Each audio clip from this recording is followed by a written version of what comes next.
travel restrictions, many Americans still aren't coming to visit Canada by car. StatsCan data shows travel from the U.S. still at just slightly more than half of pre-pandemic, while visits from the rest of the world are almost back to normal. As the CBC's Sophie Harris tells us, ArriveCan app headaches are partly responsible. Tourists have returned to Niagara Falls, but something's missing. A lot of Americans. Are you an American? No, Canadian. The number of road trips Americans made to Canada over the past 2 months was down by close to half compared to pre-pandemic times. The lack of American visitors is taking its toll on Niagara Falls, a popular tourist destination right next to the U.S. border. Niagara Helicopters offers tours of the falls.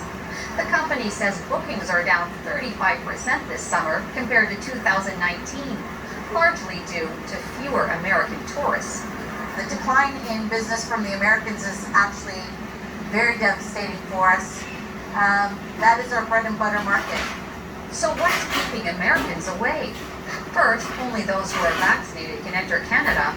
Plus, this expert says habits formed during COVID can be hard to break. I think people have changed their consumer habits, they've changed their vacation habits. She also believes the ArriveCan app is a deterrent. Travelers must use it to enter their vaccination and travel information before entering Canada. The mayor of Niagara Falls says the app is holding back many Americans. They're telling me it's easier to go to Europe than it is to come to Canada. That's frustrating. Candace Fuller of Buffalo is no fan of the app. She says she won't be resuming regular trips to Niagara Falls until it's dropped. Before the pandemic, I used to go on the fly.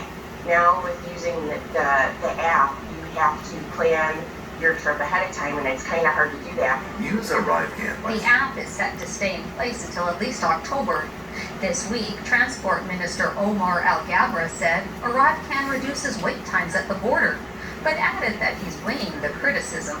We're listening and we're working with our stakeholders. The mayor wants action now and says it's time to scrap the app to help the city's struggling tourism industry.